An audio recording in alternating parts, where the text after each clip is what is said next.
Let's get this figured out. This world gon' give me whatever I need until I get this vision out.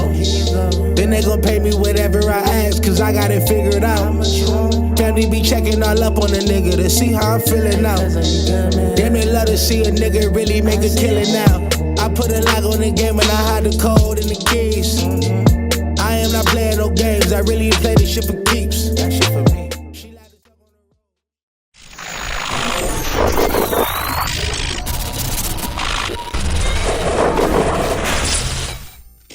MaddenHeadz, YouTube.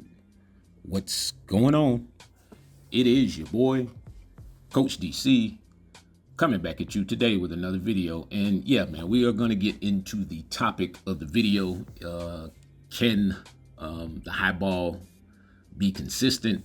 But let me do a little public service announcement, man, because let me tell you, my other content creators, man. Hey, man, no matter what y'all do, man, keep doing what you're doing, man. Don't let these people drag you away from this stuff or discourage you and all that stuff, man. People gonna say what they say, man. If that's the case, stop reading your comments. You know what I'm saying? Don't let these people hinder your progress and your dream and all that other stuff, man. If you put the work in, man, just stay on the grind, man. People are people, man.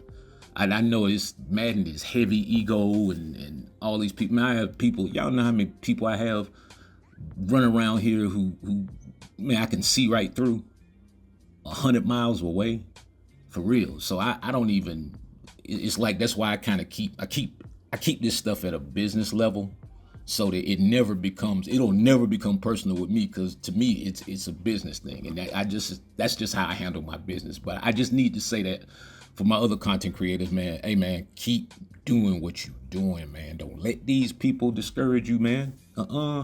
Nah, dog, you getting it. Or you're gonna get it if you keep at it. All right, man, but can the high ball be consistent? I mean, the mechanics are consistent. Mechanics can make anything consistent. The issues with the high ball don't come with the throws. It generally is gonna come with the results, meaning are you coming down with the pass, you know, the knockouts and all that kind of stuff. And so, but to a degree, I'm gonna say yes.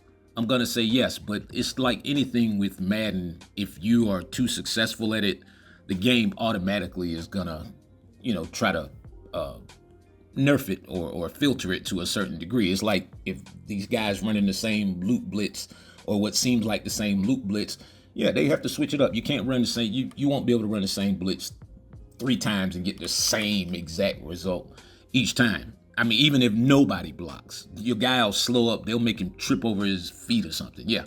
But with the high pass, to me, it's if you can figure out the consistency in the mechanics to get the ball to the spot that you want it to go, then yeah, I mean, if he's open, he's open. That's my thing. I mean, yeah, they're gonna drop some by themselves and all that kind of stuff, but it's a method to the madness with the high ball. And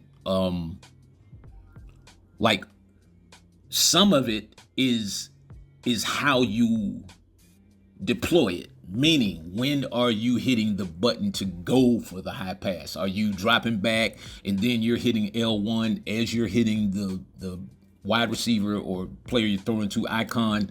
If you're doing that, then that may hold some of the secrets to your inconsistency. So my suggestion would be, if you know you're gonna throw a high pass, use L1 or LB as a part of your pocket presence, and you can navigate the pocket holding L1. And if you make the throw from already holding, you already have L1 or LB engaged, then that in itself will correct a lot of your accuracy issues with the high ball. Yeah, for sure.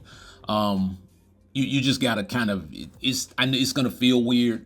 A lot of people have been doing it for a lot of years, because I've been teaching that for like 4 or 5 years now. So my thing would be, yeah, don't try to deploy the high ball during the play. Already have it pressed at the snap, navigate the pocket with L1, and then just, you know, do your thing.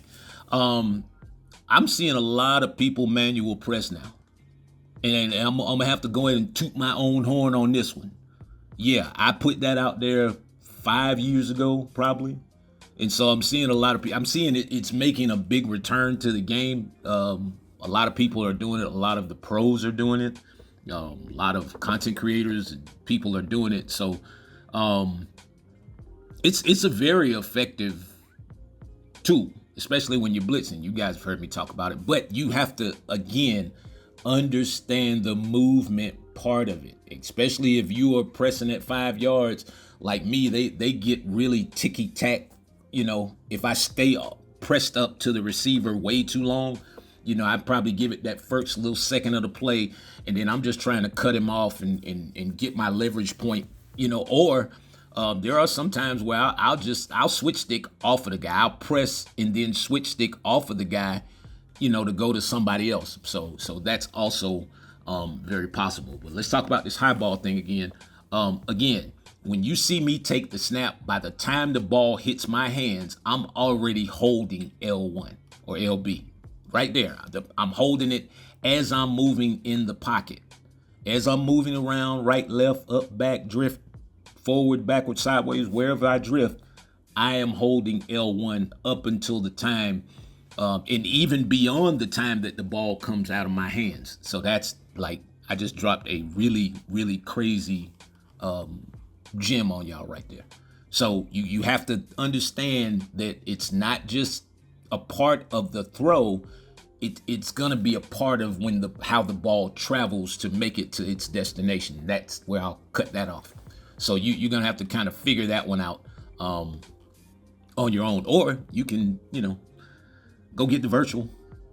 You can get the 360-degree pocket presence video, or you can get the trajectory tutorial video. Like I said, man, the last two virtuals they're getting downloaded like crazy off the site. So to each his own. Like I said, man, I just put it out there, and then I leave it up to y'all. My clients, they know it. They know the business. Once they go and get this stuff and they start to work on it, they see the differences. They see the results. I know, man. I know it's a big ego thing with a lot of people in this community, but you know what I'm saying? Like I said, man, I don't take it personal. I just do what I do. So, but yeah, so you see the results, and then it's not just. You have to have a plan when you throw the high ball. To me, you have to see the leverage, or you have to have the anticipation to deliver the ball to the spot that it needs, or very close to the spot that it needs to go. And then that's where, your catch mechanics obviously are going to play a big factor in whether you can come down with the catch or not. I still double my catcher animations. I still may go from secure to aggressive, or rack to aggressive, or rack to secure. So that can also help, with the catch mechanics. But as you see, if you don't, some of these passes, if you don't throw it high, they're making it so that the underneath defenders are playing these passes much better. That's how I can kind of tell, with the updates and some of the subtle stuff that they don't talk about, but that they are obviously working on or trying to change. And so,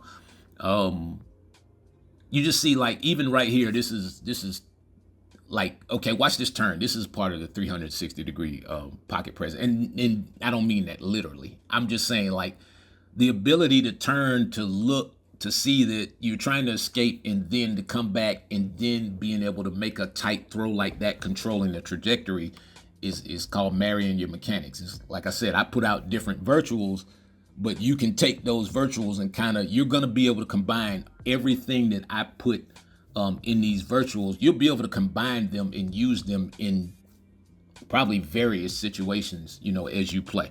But you see right there, when I go to click on, you see me bodying for position against Woolen, even though he's a bigger corner against Keenan Allen. And so it's all about your positioning and the timing at that point. Strong hands, of course, that always comes into play.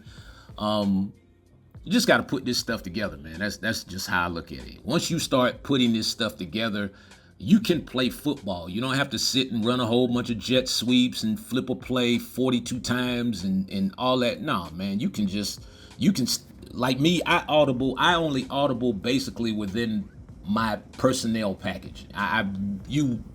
If I flip a play, it's by mistake. in the formation flips. Yeah, it's totally by mistake, because that means I didn't call the right play to come out with. But to each his own. Again, everyone plays differently. Everybody, some leagues have a kiddie style, a whole bunch of jet sweeps because people just simply don't have the skill to play at this level, what I'm saying, consistently. They'd rather just play, I don't know, middle school ball. Who knows? Anyway, man, y'all enjoy the rest of your day. It's your boy, Coach. I'm out.